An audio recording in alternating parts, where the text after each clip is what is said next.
Hey, Justin, you want to watch a movie? Yeah, sure. What you got? What do you think about, No, I saw it last week. Oh, what about, Not again. Oh. How about this? Wait. You want me to watch what?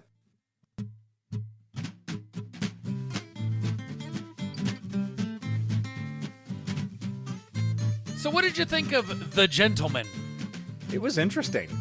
I thought you might say that. And I don't say that in a bad way. Well, I read the description on IMDb, just the basic no spoiler synopsis. I'm like, okay, this is gonna be a thing. And as it started going, like, okay, I see what they're going for here. This is okay. for those of you who are just joining us for the first time, willkommen. This is You Want Me to Watch What? A podcast of two friends who just recommend movies to one another, and then we talk about them and let you listen in. For those of you who didn't read the title before you clicked on this, brave you. Well done. We are talking about the 2019 film Matthew McConaughey, The Gentleman. So, we open up with Matthew McConaughey walking into a bar, ordering a drink, calling his wife, and getting shot in the head. Yep. And then an excellent rendition of Cumberland Gap. Yeah. That quite honestly felt more like a James Bond theme. It did. Yeah. It was, very artistic and so forth. So we come out of that opening sequence to Hunnam. What's his first name? I don't remember. Charlie Hunnam. Raymond coming home. And who should be there but Hugh Grant? Doing... I've only ever heard Hugh Grant speak in his very posh British kind of stumbling accent kind of thing. So this threw me for a loop. I'm like, you can speak among the commoners. You almost miss that it's Hugh Grant the first time he starts talking. I did. He's in shadow. I'm like, who is...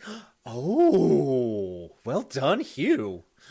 That one is probably as much a surprise to me as seeing him in Glass Onion. I've not seen that one yet. So, okay. It just one of those things where you don't expect it, and there he is. It's like, wait a minute. All right. So Hugh Grant plays Fletcher, an investigative reporter, and he's got a story to sell to Raymond, specifically a story about Raymond's boss, Mickey Pearson, a gangster, a wholesale marijuana drug dealer. And the reason that Fletcher is there is because Fletcher was hired by the editor of a tabloid who was snubbed by Mickey to find some kind of dirt. Investigate this guy's links to one of these dukes or something. Mm-hmm. The duke's got a heroin-addicted daughter. There's got to be something there. And Fletcher presents the whole thing as a screenplay. Yeah. And I'll admit, that's what sold me on the movie the first time I saw it. Was when he talks in the beginning is like a proper grain, proper film, the 35 millimeter with the... And they were adjusting the screen as they were, Yeah, because the whole thing's digital.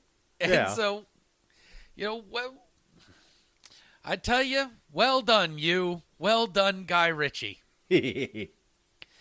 Which I like Guy Ritchie's stuff generally anyway. But that's neither here nor there. So we get a bit of a history on Mickey Pearson, Rhodes Scholar, poor American guy who doesn't finish school because he found that he can sell marijuana pretty well and builds his empire, as it were. But now he's reached the point where he wants to sell his business, retire quietly, live peacefully with his wife, Roz, and just go about life. Mm-hmm. And so he's going to sell it to this another American businessman, Michael. Yep.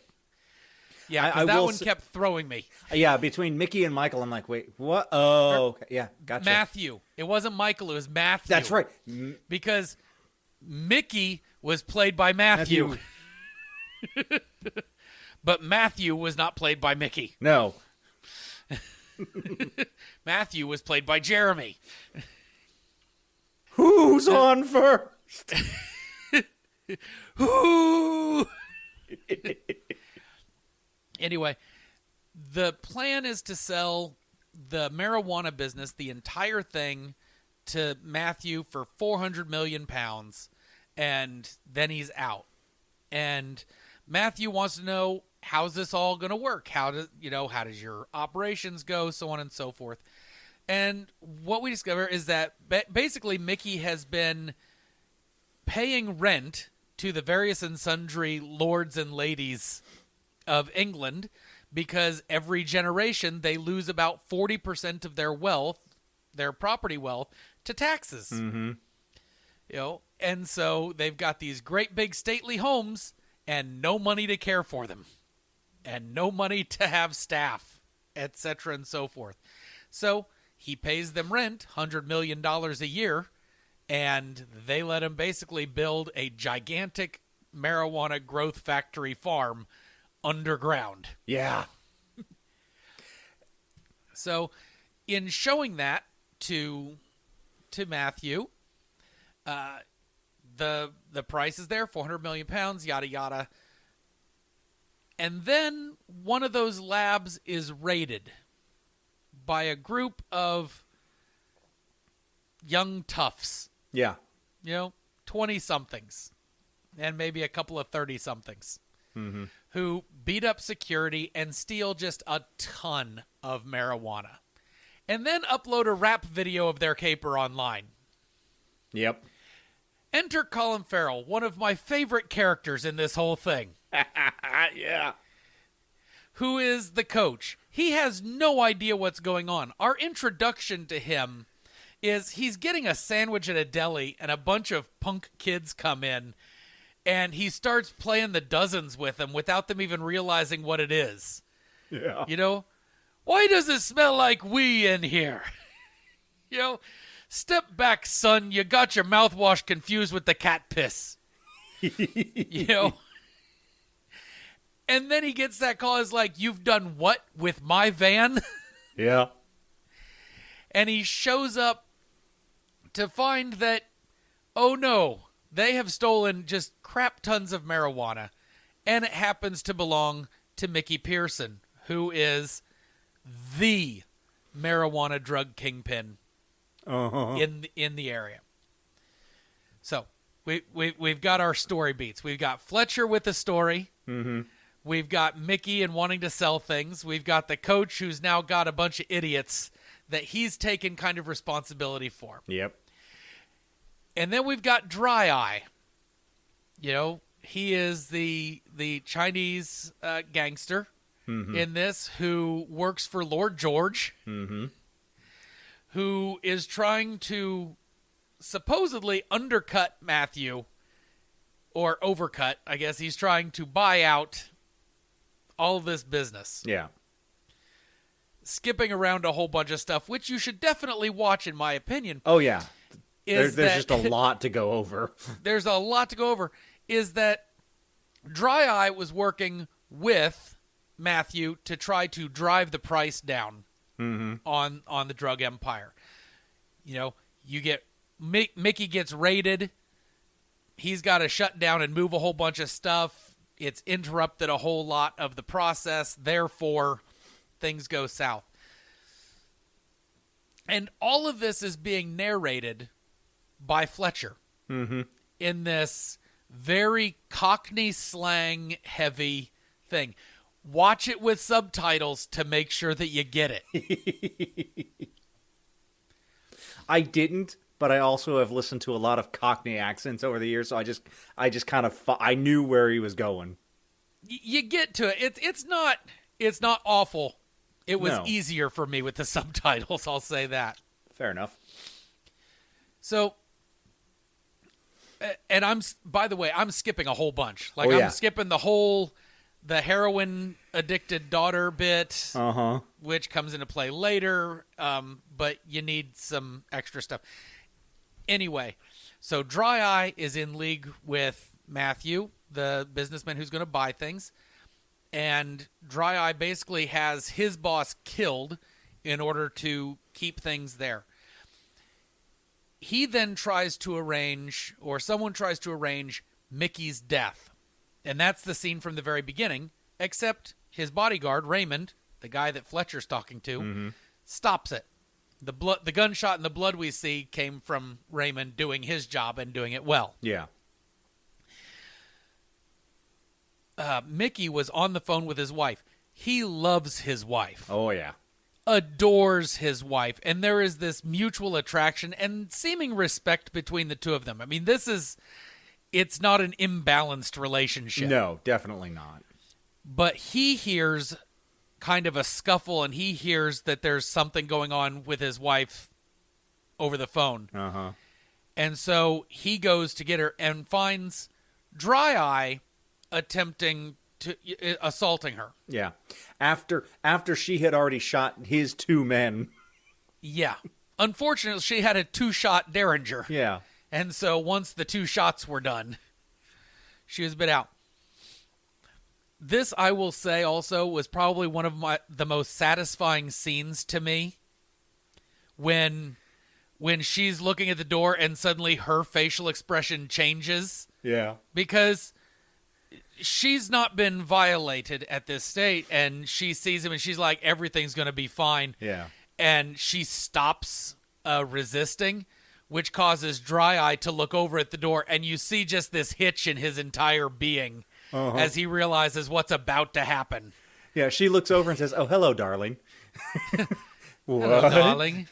And he looks over and he has this like panicky look, and then shift over to Matthew McConaughey's Mickey Pearson, just staring, blood on his person because he was in a car accident, holding a gun at like a 45-degree angle, not full 90-degree gangster, but not, cop 90. Yeah. And just bang, bang, bang, bang, bang.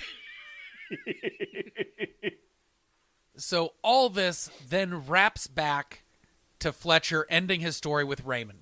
That's as far as Fletcher's story goes. And he's like, and what we find is that Raymond basically was using Fletcher to confirm all the suspicions that they had about what was going on. To get to end with Mickey Pearson and Matthew Berger meeting up at the frozen fish plant, which is a cover for European distribution. Mm-hmm. And Matthew tries to drop his offer from $400 million to like $160 million or 130, something like that. Yeah. Because clearly the valuation has gone down, and it's all done in this beautiful, 1984 double speak kind of multi-syllabic words that mean nothing. Uh-huh. This is it. Before Mickey brings him into a freezer cart, shows him his dead partner, and then says, you've bothered my money. I don't care about the money. I'm not emotional about the money.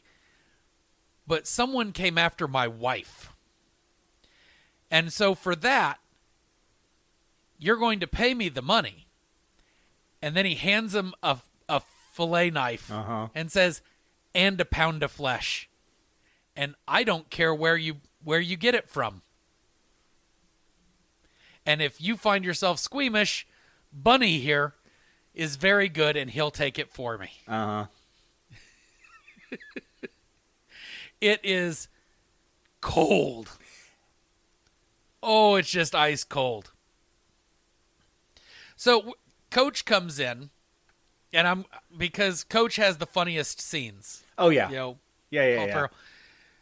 He goes and visits Raymond to say, look, it was my boys that robbed this, and I can return your product, but I can't return the inconvenience. So take my service until that debt's paid off.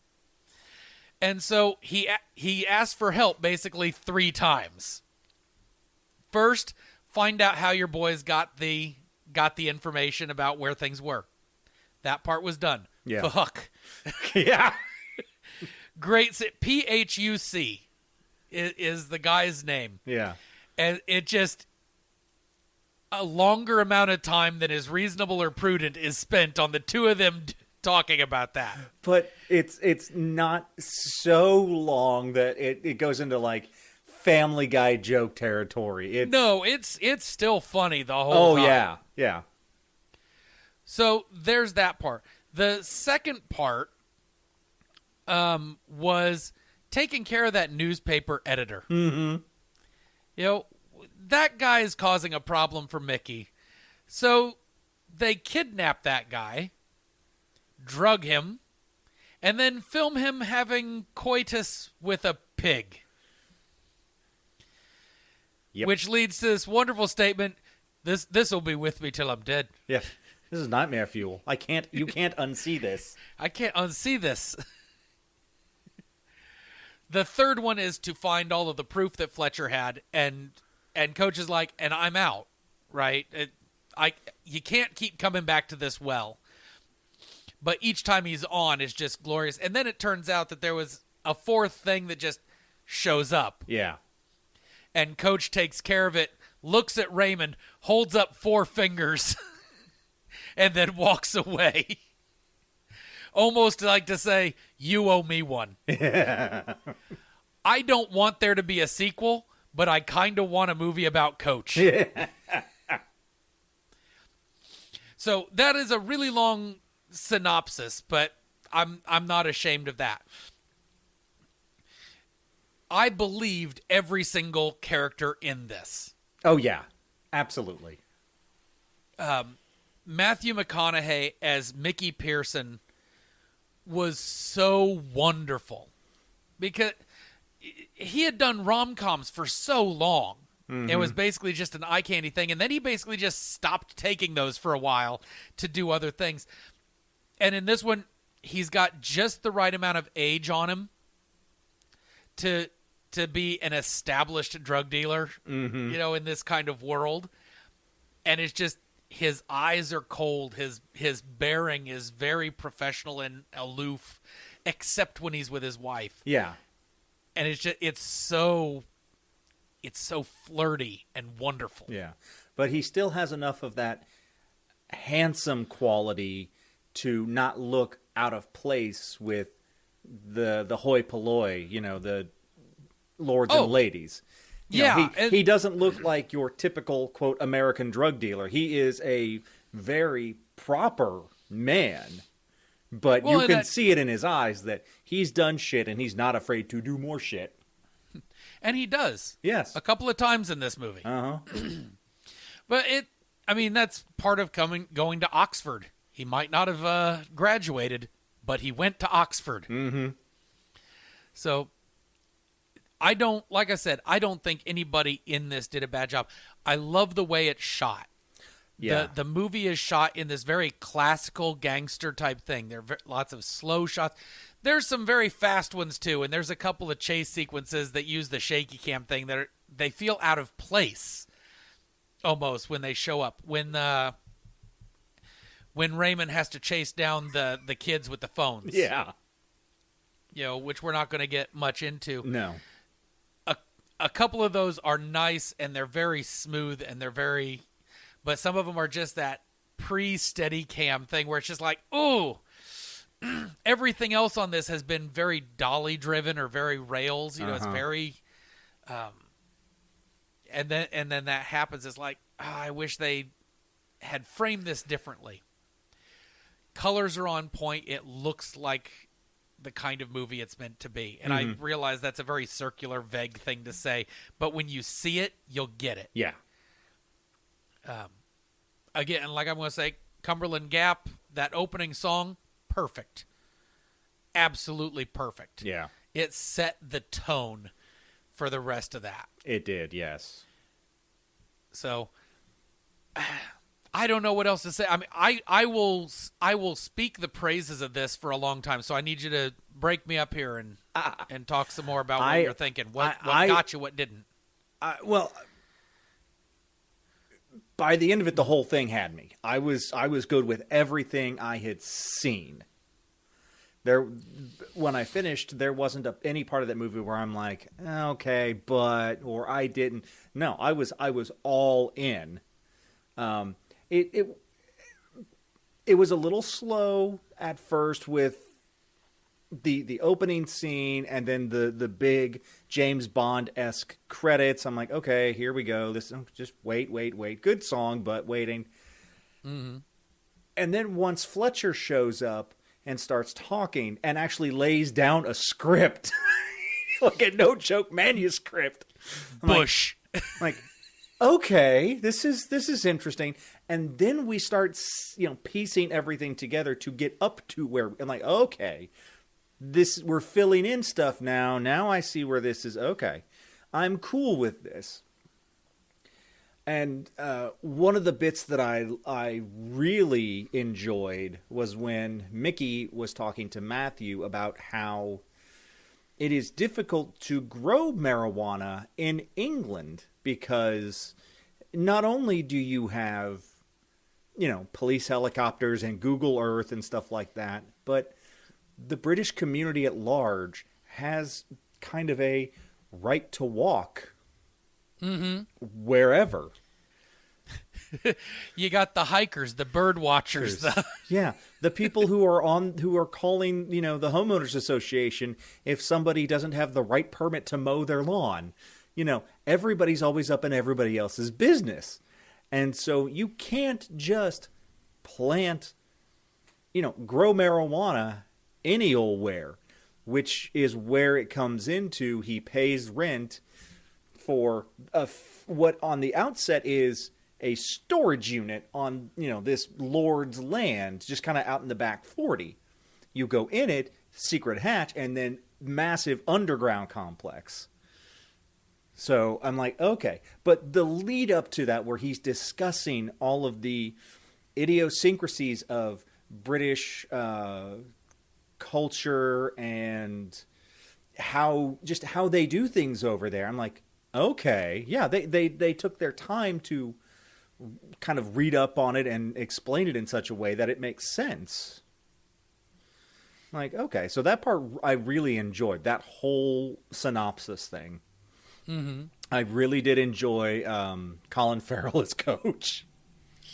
Anytime he was on scene, I enjoyed it. And I'm not a huge Colin Farrell fan, and I'm also not a huge Matthew McConaughey fan, but this is the exception. This movie was the exception. There really isn't anything about this movie that I didn't enjoy. Say the only real thing that I would say anybody is the language on this one is not terribly sensitive. Oh no. This is as far from a PC. For anybody correct. Who's offended by any naughty words beginning with the letter C, you may want to steer clear. But you also got to understand that overseas, it's not nearly so. It's not nearly so offensive. In fact, sometimes it's a compliment. In fact, they address that at one point. So they address that at one point in the movie. So this to me stands head and shoulders over some of Guy Ritchie's things, and I like Guy Ritchie. I've liked him since I first saw Lock, Stock, and Two Smoking Barrels, which was his first one, and then Snatch kind of filled in the rest. I've seen Snatch, and I didn't know that he directed both of them. And as I'm watching this, I'm like, this kind of reminds me of that one movie I saw in college. What was it? Oh yeah, Snatch. I wonder why. Oh, that's why. I mean, so, but it also shares a lot of the same stylistic things that he's done with other stuff. So, I mean, if you saw the Sherlock Holmes movies with Robert Downey Jr., it's got a similar cinematic style, very different color, very different mood, but certain things that you watch and you're like, oh, right, this guy's got a style. Or even the live action adaptation of Disney's Aladdin. Where the way that the screen is presented. So, It's a see it from me. Oh, absolutely. Same here. So, Same here. with 2 see it's, I think it means it's your turn next in a couple weeks, right? Yeah, and I got something to kick off the new year with. Awesome.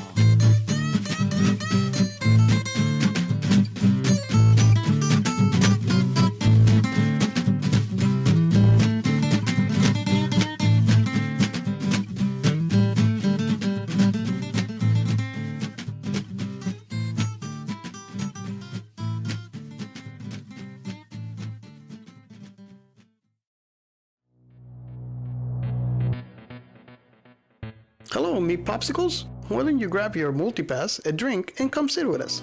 Let's pick each other's brain. We want you to be part of our intimate conversation about science fiction topics. Let's do this. Join us, and let's talk about science fiction topics in books, movies, TV shows, and games. At Science Fiction Remnant, you are invited to listen in. Listen now on Apple Podcasts, Spotify, Audible, or wherever you listen to podcasts. And don't forget your multipass.